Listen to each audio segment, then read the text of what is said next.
Hello, everyone. Thanks for giving me the opportunity to present my project here. I'm Aryan Kamal, second-year PhD student from Zalk Group at EMBO. I'm going to talk about evaluating the predictive power of enhancer-mediated cell type-specific gene regulatory network. I want to start with a very familiar subject, and that is the differences between different cell types we have in our body. I have brought an example here from immune lineage, which cells differentiated from hematopoietic stem cells toward the many various cell types. An interesting part that we all know is all of these cells sharing the same genome, but at the same time, they all have a different gene expression profile. And one of the reasons for this phenomenon is a difference in their regulatory region. We know different cell types can have a different regulatory region, and understanding how this variation affect gene expression profile could help us to find out more about the whole cell type specificity phenomena. As we all know, transcription factor regulate gene expression by binding to promoter and especially binding to the enhancer of any genes. Also, we know differences between the individuals coming from the SNPs, and around 95% of the SNPs are from the non-coding part of the DNA.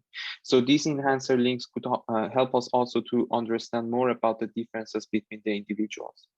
So as a systematically point of view, we can look at this connection between transcription factor and genes as a network. So here in the right, you can see connection between transcription factor and genes, and cooperativity of them are making a complex network, which we can try to capture them as a gene regulatory network. We know GRNs have been around for more than a decade now, and there are networks with the many different structures. Most of them are using only the data from RNA level and constructing the connection between transcription factor and genes, like GNE3. And we also have very few networks that contain enhancer link, like a recent gene regulatory network study announced by Van Heeringen group. Here, we want to construct a gene regulatory network that contains both connection between the transcription factor and transcription factor to enhancer and enhancer to genes. In addition, evaluating gene regulatory network is a very difficult because there is a not clear golden standard. And for this reason, we introduce a new framework to evaluate and compare different gene regulatory networks and showing that we actually capturing a true connections. Here is a workflow of our pipeline. In the first part, we want to construct a 3-layer network with the transcription factor enhancer and genes from RNA expression and chromatin accessibility data. In the second part, we want to introduce a novel algorithm to check the predictive power of our network and use it to optimize the parameters that we used in the first part. And at the end, in the last part, we want to use this prediction model and compare our network with the other well-known existing network, and also show how we can use the network and prediction model to show some application. The first part, GRN reconstruction, has been done by my colleague, Christian Arnold. Before I explain about the method, we have an R package for reconstructing the network with the complete vignette and the full workflow example that you are welcome to use. You can use the link here below, or you can scanning this QR code. Now I want to explain very briefly about our enhancer gene regulatory network. As I said, we have 2 different connections. First, transcription factor to the regulatory element, and the second regulatory element to the target gene. For the first one, we connect transcription factor to the enhancer. We first looking for a binding site in the regulatory element, and then we check for the significant correlation between the transcription factor expression, which could come from RNA level or protein level, and chromatin mark. And then we are connecting transcription factor to regulatory element if there is a binding site and significant correlation.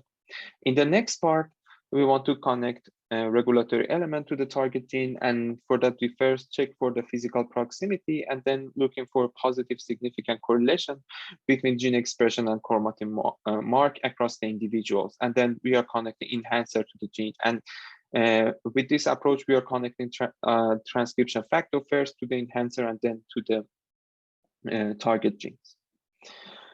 We also developed a web server to explore and visualize our enhancer gene regulatory network. It's available now, and you can use it by the URL written down below, or you can again scan the QR code. And with this web server tool, you can easily select one of the constructed gene regulatory network that we have, and then you can select your interested gene or transcription factor or even SNPs, and then you can filter your enhancer gene regulatory network with different parameters that we have, and then looking for the connections and the target genes. Of course, you can select different layout and download your network and the connection data. And then we wanted to test our reconstruction method. So we used 42 paired RNA-seq and ATAC-seq data from different individuals for naive macrophages. This data is publicly available. And here you can see the reconstructed network in the right. We have 109 transcription factor, 109 transcription factor, and 2,500 connections with around 1,500 genes. In the next plot, we want to see the histogram for the number of the enhancer connection versus the distance to the gene. And as we expected, we have more connection when we are closer to the gene, and we get a less connection when we are far away. We have some QC plot also for enhancer connections, and we expecting to see positive or only positive correlation in the real network. And here you can see the distribution in the permuted network versus the real network, and you can see there is a significant difference between the positive and negative correlation in a real network.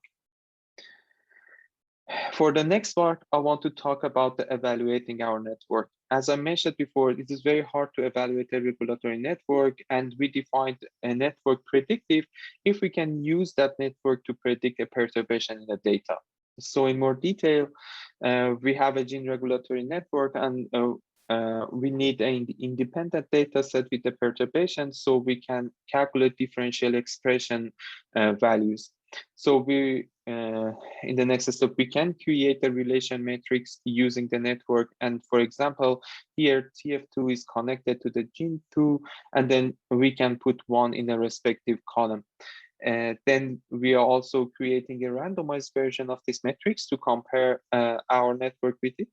And then we are using the random forest to predict differential expression value and evaluate our network based on its performance. So we are expecting to perform better than a random. And we can also use this framework and use this prediction model to go back and optimize the parameters that we use in a GRN reconstruction. And at the end, we tested our model with the complete independent data set in order to avoid any overfitting.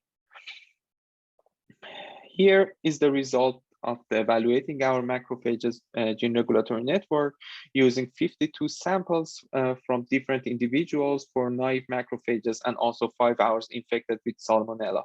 So we have the differential expression now, and you can see our network clearly performing better than a random network to predict these differential expression values. And it shows we captured some of the true connections. Here in the middle, in the scatter plot, you can see clear regression line between the predicted log-fold change and the true log-fold change. And you can see in the bottom of scatter plot, there is a very few points with a significant log-fold change that we couldn't predict its directionality. And finally, we run the random forest classification to classify directionality of differential expression values. And you can see we can predict with the area under the curve 0.75 for significant differentially expressed gene.